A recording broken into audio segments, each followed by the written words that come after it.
My grandma was diagnosed with schizophrenia. I never met her. She died the year I was born. And I have schizophrenia, and so when I have stressful times, or sometimes when the weather changes, or even when it's during the legislative session, sometimes the symptoms come back and I have to be hospitalized for a little bit, and then I'm back out doing the work that I do. I was diagnosed at 15 years old.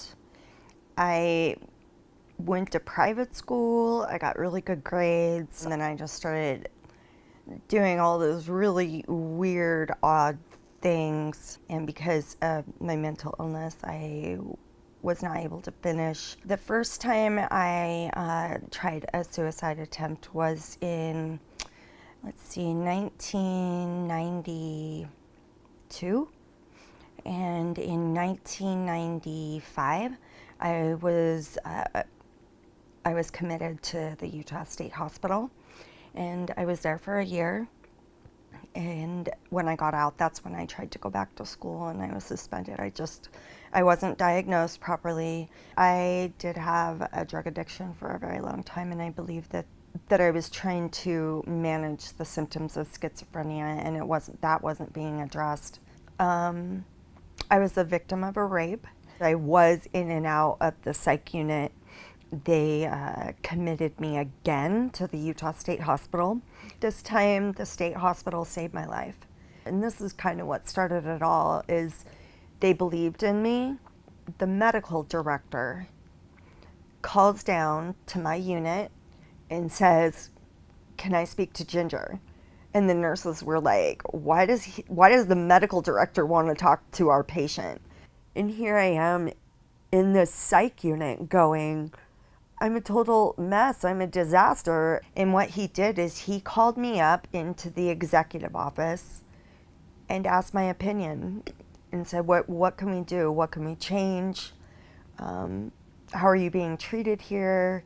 What's helped you? What hasn't?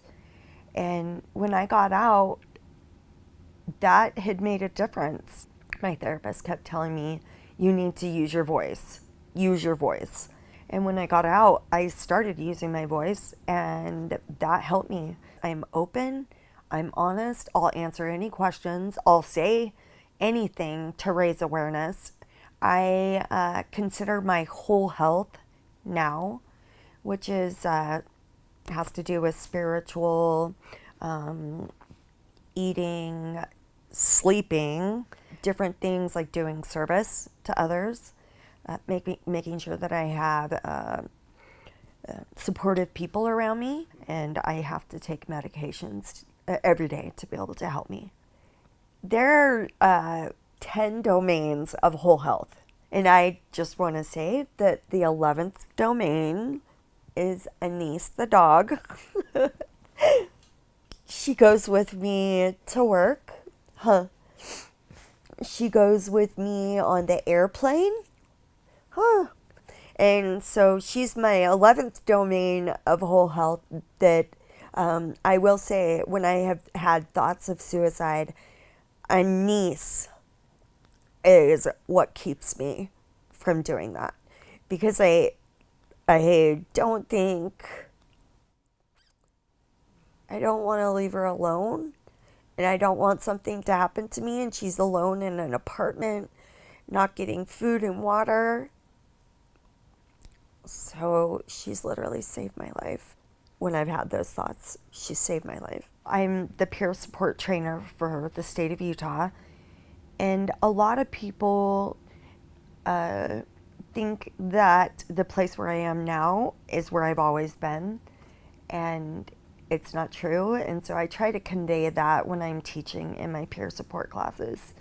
I try to say, this is not where I've always been. I was afraid, but I did it afraid. So I just wanted to say that. I love you.